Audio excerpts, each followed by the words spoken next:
Moro na inabutan ng atrocities of the imperialists. You know, in 1521, I'd like to repeat it again and again and again so that you'll understand. 1521, Magellan landed in Leyte. And the idiot claimed that he discovered the Philippines. Our history books, look at our history books noon sa amin.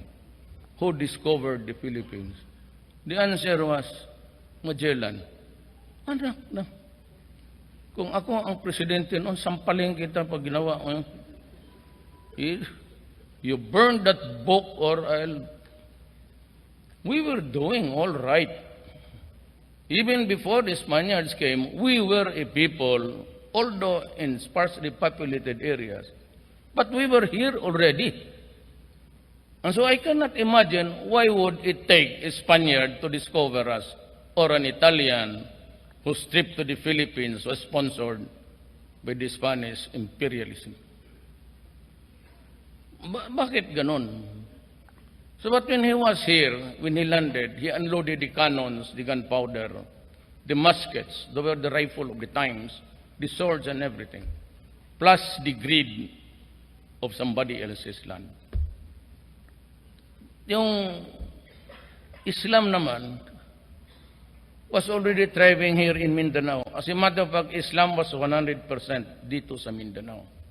Because Mindanao was really part. You go to the archives of Malaysia and itong sa Indonesia. There's a part there about the Philippines and how the missionaries came here. Mindanao was already Islam 100%. But because they saw Mindanao as a promising land even before, simply because what promised was really there was no typhoon. It was below the typhoon belt until now. There's not much change in the current pattern of the weather. Kaya lang, mas marami na ang, because of the warm, umiinit na. Because of the pollution that we have put up in the air.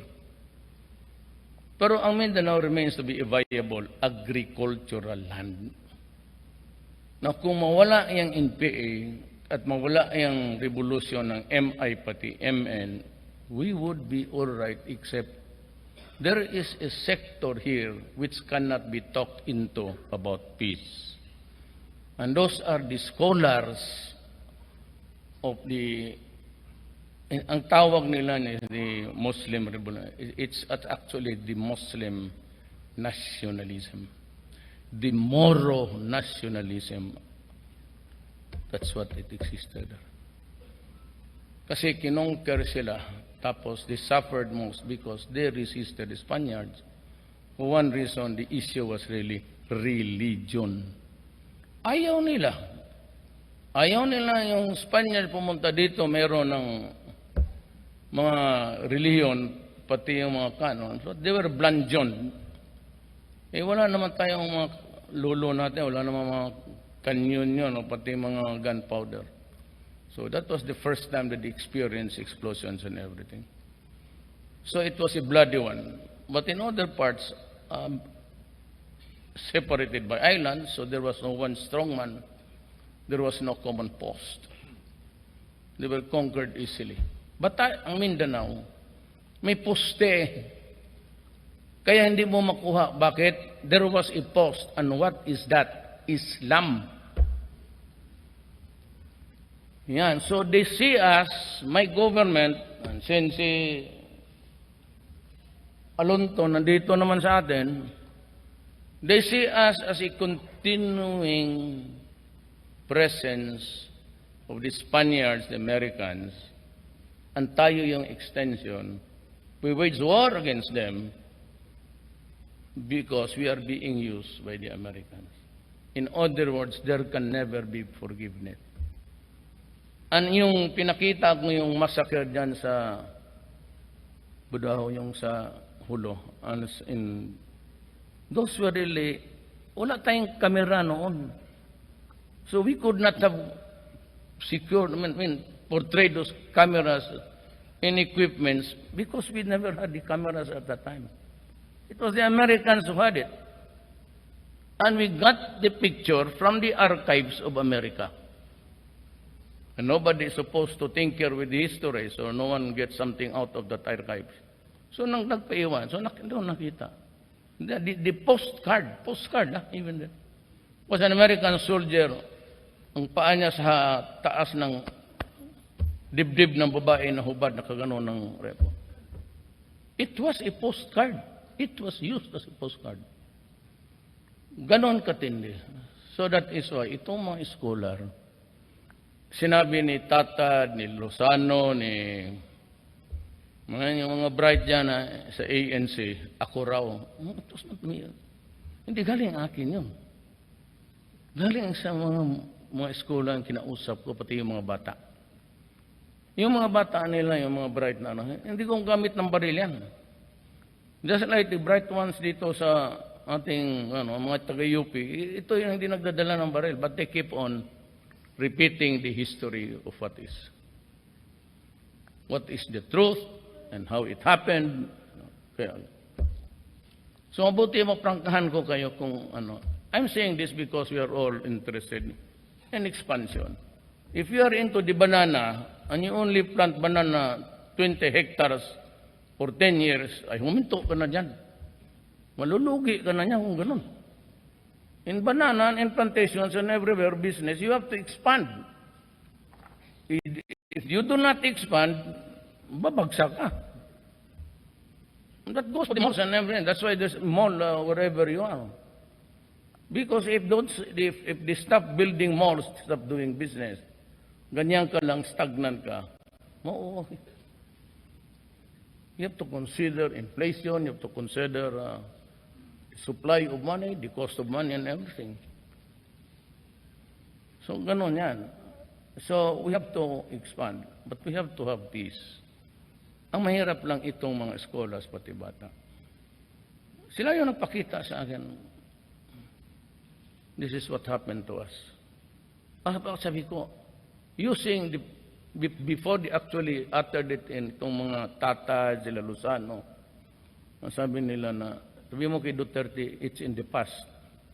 Hindi akin yun. I tried to reach them before my off-taking. I requested my daughter-in-law, yung asawa ni Pulong, who was a Tausug mother, Tausug father and a Maranao mother. And so is my Lola. I talked to them, I had him brought here dito. Of course, Subrosa. Matagal kami nag-usap sa bahay. Almost 2 days sabi ko dito magtira.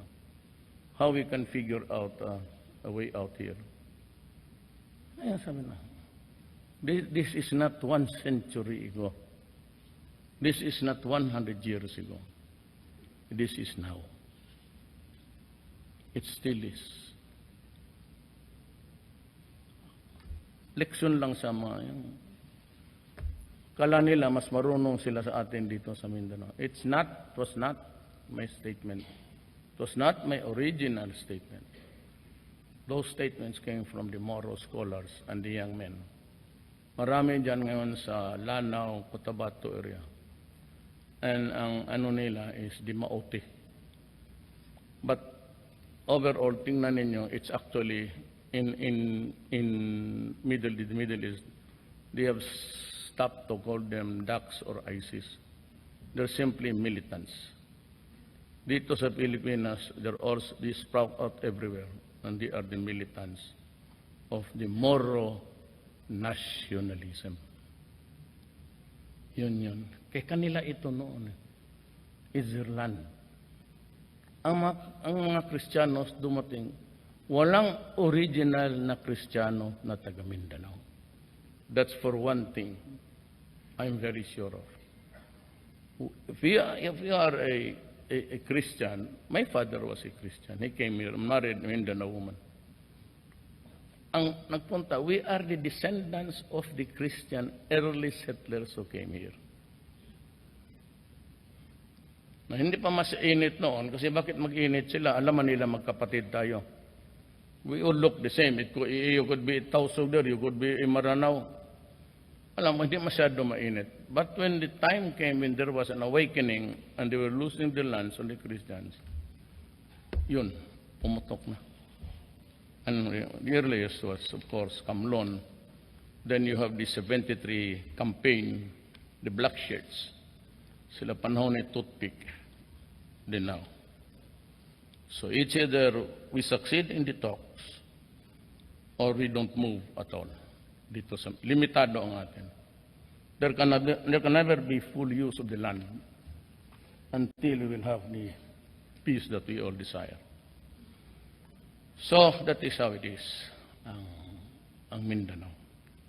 We can only talk, and if we are able to convince the communists, they would require huge amount of resources. They will not go into a surrendering mode by just simply dropping the guns. They would ask for concessions. Concessions would be land, which is very good. I agree with them. I can open up the whole entire Republic of the Philippines, all public lands, ibigay ko. Total, hindi man nagagamit, especially for food. I'd be happy with that. At itong pera, well, another billions of pesos. So with the MNMI, they would relish a return of a fraction of what they own. So, it's territorial, pas ang naging a huge expenditure to develop. Kasi they have lost that initiative for all of these years they've been fighting. Yung ano nila sa lupa.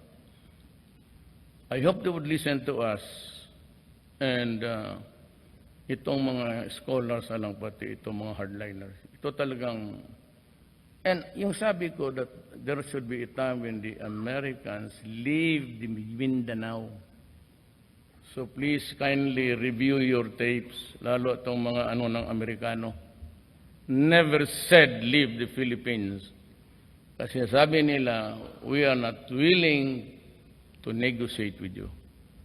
We will talk with you, but never negotiate unless we see the American special forces in the military camps all around Mindanao.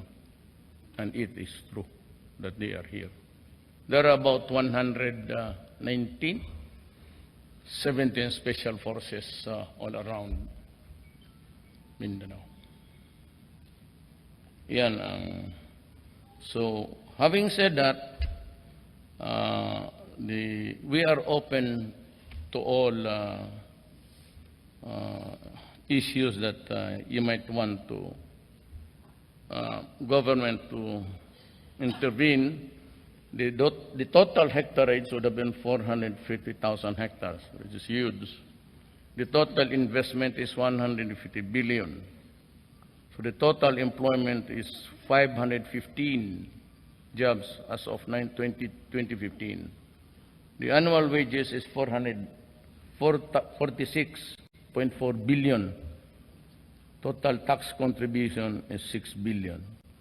Total revenue 2014 is 1.2 billion. And there was a kumunti lang because of the drought, we only got about 460 million. High tariff of Philippine exports to Korea and Japan. I'm going to, right after China, I'm going to Japan. These are the things na nakalista sa akin by the cabinet members as topics of interest. The maximum residual level issue in Korea is drastic reduction, peace and order, and the pest and disease. You just tell me. Manny is a farm boy. Manny Piñol is a farm boy. He would know what to do.